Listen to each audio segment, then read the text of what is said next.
Assalamualaikum. Kakahatid lang pala natin ng anak ng amo natin. Tara at uwi na tayo. May trabaho pa sa bahay.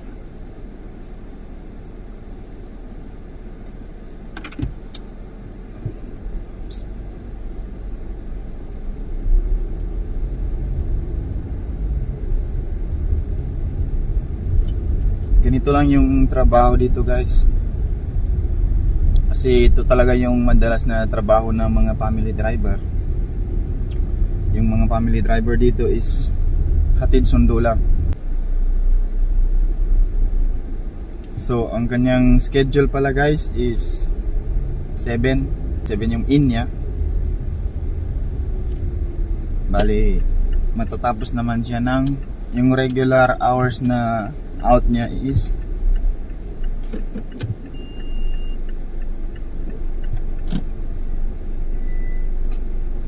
every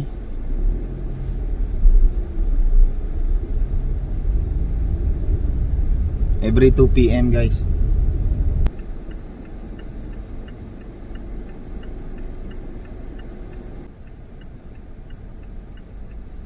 Bali ngayon, balikan trabaho ko dun sa bahay.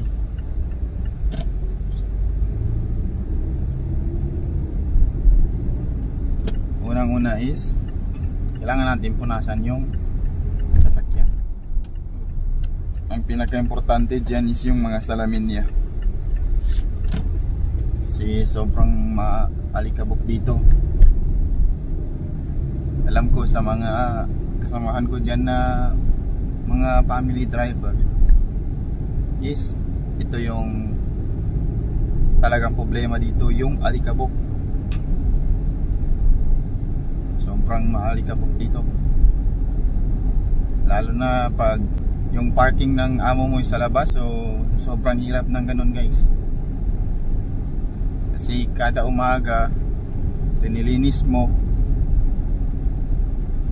pagka kinabukasan yan, wala na, punong-puno na naman ng alikabok.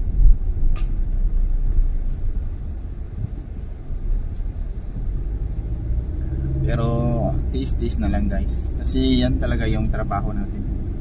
Hanap lang tayo ng iba kung ayos na yung timing, kasi kailangan natin ng ayos na timing eh. Hindi pwede yung padalos-dalos tayo ng desisyon.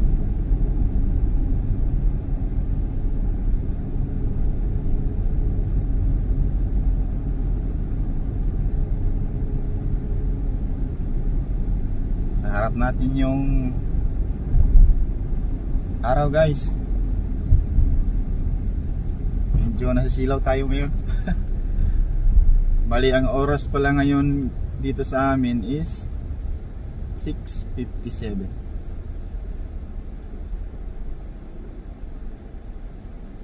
And guys, 6:57. Kita nyo naman yung araw, oh. Nasa harap natin. Ayan, guys, kitang kita nyo yung sinag ng araw. Hintay muna tayo kasi nasa traffic light. Ito yung ginagawa ko, guys. Nagbabaon na lang pala ako ng kape para habang nagbabiyahe meron tayong mainom.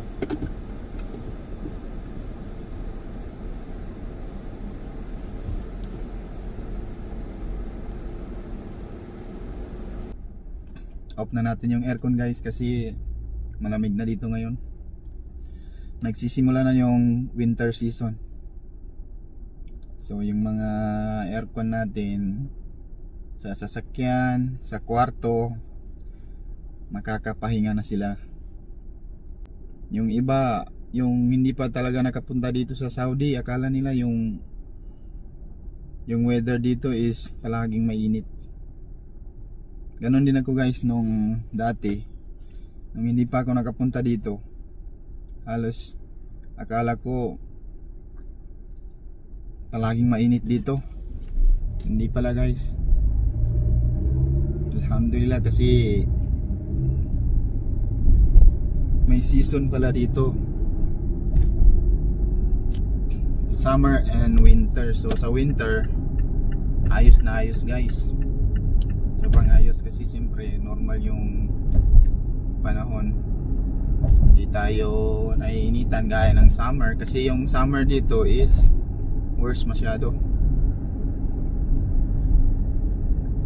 sobrang init guys.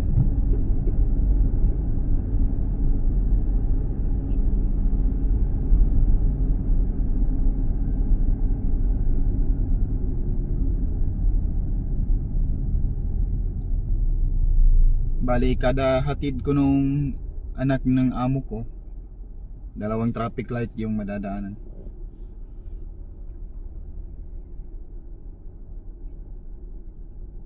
So sa kabilang kanto, sa kabilang daan, dyan na yung bahay. Lapit lang man. Yun lang kay tumatagal lang yung biyahe kasi sa traffic light.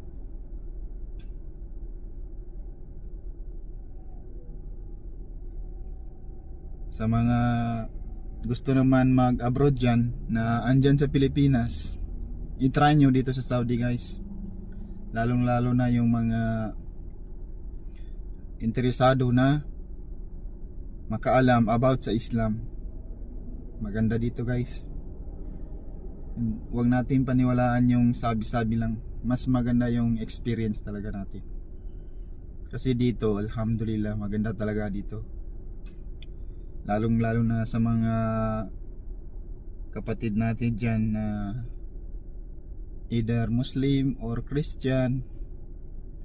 Pag ma-experience yun dito sa Saudi, inshallah magugustuhan nyo.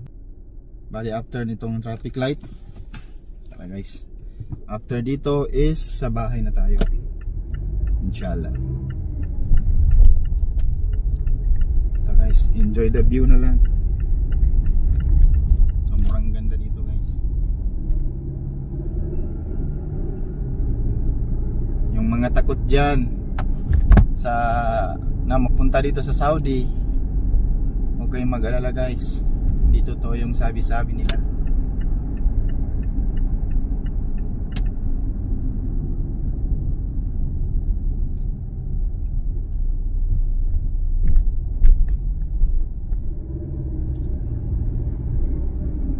Tapos ang kagandahan naman guys, kung tayo ay isang family driver dito sa Saudi, kapag mabait yung amo natin, yung sasakyan niya pwede natin magamit. Gaya nung sa akin, alhamdulillah, every day off ko, kahit saan ko gusto pumunta, as long as may gasolina tayo, walang problema.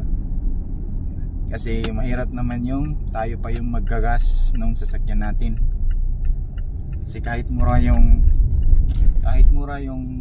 gasolina dito, sayang pa rin. Mas maiging ipadala natin sa Pilipinas or i-savings natin. Kasi nandito tayo para mag-ipon para sa pamilya natin. So ang gamitin lang natin is yung pwede, wag yung gagastos pa tayo. Kasi ang goal natin dito sa Saudi is makaipon inshallah. Yan guys, dito na pala yung sa amin.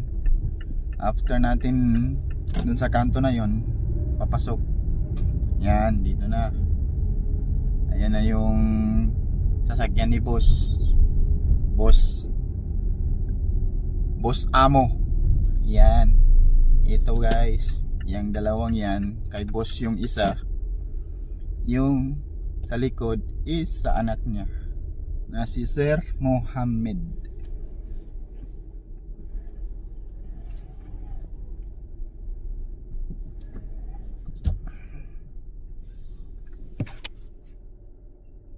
Ayan guys, dumating na tayo, alhamdulillah. So medyo kumati yung noo ko. Bali, bago tayo bumaba, inom muna tayo ng kape. Patay na natin sa sasakyan. Pakita ko sa inyo guys yung Indian family driver dito. Yan, nagamarites sila. Yan guys, yan yung family driver dito na Indian. Yung isa pumasok.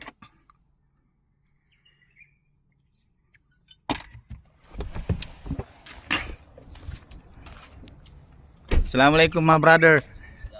How are you? You finish work?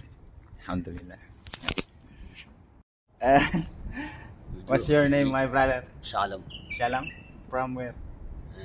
No, Hindustan. Hindi. Hindi? Ah, India. India. Nice meeting you. YouTube. From YouTube. Philippines. Philippines. Yeah. Ayun guys, tapos na kaming kumustahan. Magtrabaho na tayo. Yes, kasi